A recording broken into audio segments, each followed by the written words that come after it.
Hi guys and welcome back to my channel, and for today's video, itetest natin yung pink sugar na brand na Sugar Tint Lip and Cheek Tint. So isa to sa mga klase ng mga lipstick na available sa kanilang store. Ang SRP niya is $349.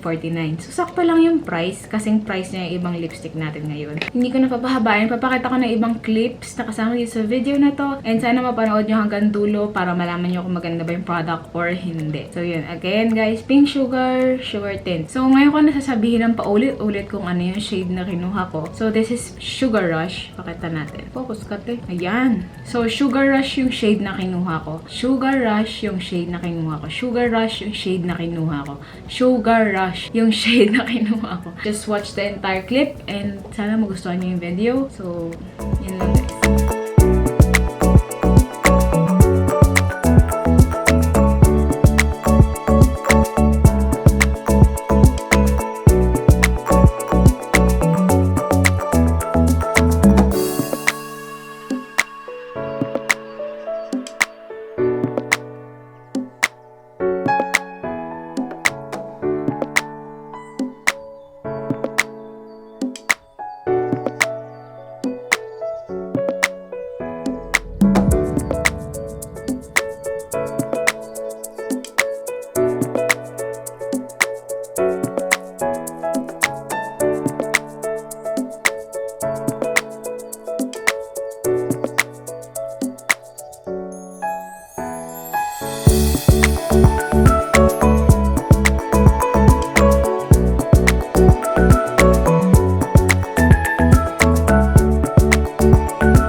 Hi guys! So, time check muna tayo. It's already 6:49. 6:49 na ng gabi. And matagal-tagal matagal-tagal din natin na-test tong product to. Almost 13 hours. Parang ganun. Sugar Tint. Itong tinatest natin is from Pink Sugar na Sugar Tint Lip and Cheek Tint. And ayan, itong shade na binili ko is Sugar Rush. So, made in Taiwan to. Tapos yung retail price niya, 349, 350 pesos. So, parang ano lang din, sunnies, parang ganyan. Nag-sale kasi to, kaya ako bumili. Tsaka, halos lahat ng binibili ko at nare-review ko dito sa product, sa channel na to, is sale. Hirap kasi bumili ng original.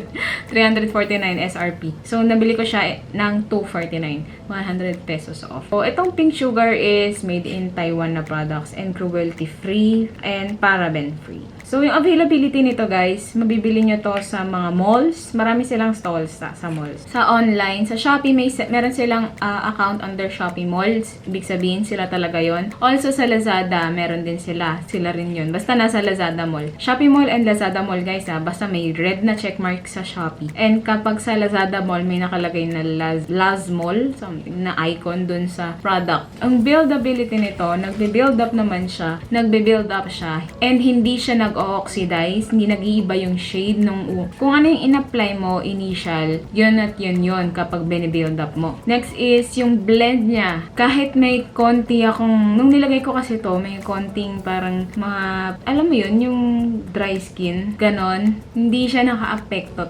maganda, pasok dun sa mga gilid-gilid. Chop lip kasi ako pasok siya dun sa mga lines ng lips ko, walang problem, sobrang smooth, and moussey yung kanyang formula, yung texture, texture, parang ganun. Moussey na velvety, ganun. Tapos, yung coverage na okay naman. Covered naman yung gusto kong lagyan. Next is longevity. Guys, hanggang ngayon, meron pa rin kulay yung labi ko. Imagine. Kasi talagang tunay na kulay ng labi ko, wala talaga. Pale. pale talaga ako. And yung finish niya, matte finish siya. Yung packaging, guys, maganda yung packaging. So, yan, pakita ko. Ayan, ganda ng packaging, oh. May design, ganyan. Also, yung applicator, normal naman siya. Kung makikita nyo, marami kumuha ng product yung applicator.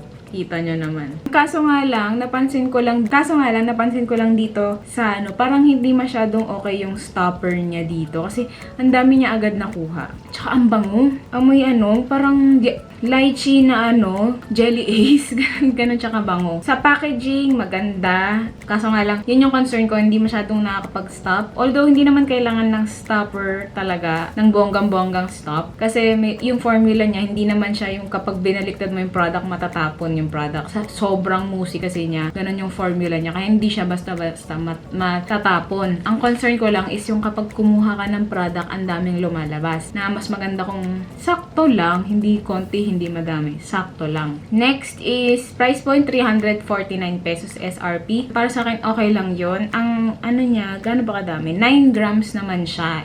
Okay na rin yun. Quick drying ba siya? Medyo. Kasi yung formula niya, may pagka-velvety, moussey, ganyan. Medyo, it just takes time. Siguro mga 1 hour, dun siya nagiging matte. Lightweight ba siya sa lips? Yes. Lightweight siya. Kahit 2 layer yung ginawa ko kanina, lightweight pa rin siya. And the fact na thick yung consistency niya, light pa rin siya sa feeling. Yung scent, sobrang bango. Shade range, ipapop ko sa screen ko ilan yung shade na available for this kind of product nila kasi marami din naman silang ibang lipstick. Papop ko ngayon para sa line ng Sugar Tint, Lip and Cheek Tint. Also nga pala, tinry ko tong ilagay sa cheeks dahil dun sa formula niyang thick consistency and may pagka-moussey. And sobrang pigmented niya talaga, guys.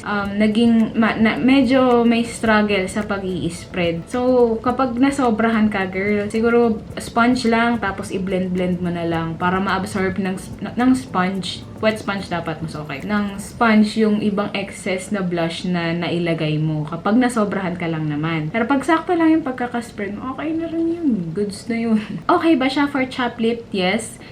Walang balat. Hindi talaga nagbalat yung labi ko. As in, maganda yung product. Actually, ito na yung second lipstick na tinry ko for pink sugar. So, yung una, yung Lush Lips, ang ganda rin nun. Pwede rin yun sa chap lip. And ngayon, maganda rin to. Hindi ko alam, basta kailangan nyo ma-recognize yung mga ganito na okay for chap lip. Okay ata talaga yung pink sugar na brand for chap lip. Sa lipsticks actually na-try ko na rin yung matte foundation, matte powder nila. Okay din yun. Actually, parang maganda yung pink sugar. Try ko nga bumili ulit ng iba pang products nila. Kasi tatlo na yung natetest natin dito sa channel natin. Sana matry ko yung iba. Try ko iba para sa inyo and gusto ko kasi.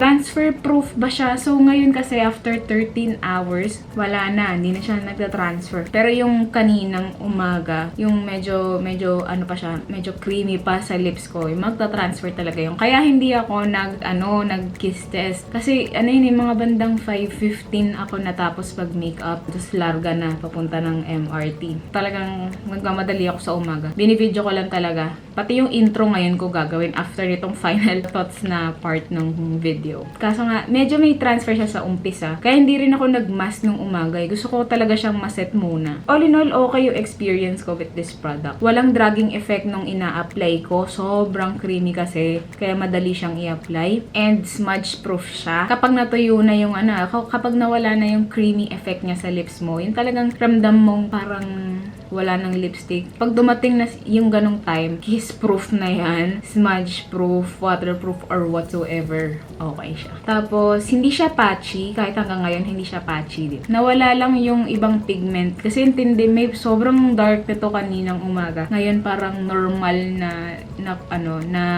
nude pink lipstick na lang siya. Pero, hindi na nagka-transfer. O, diba? Manis.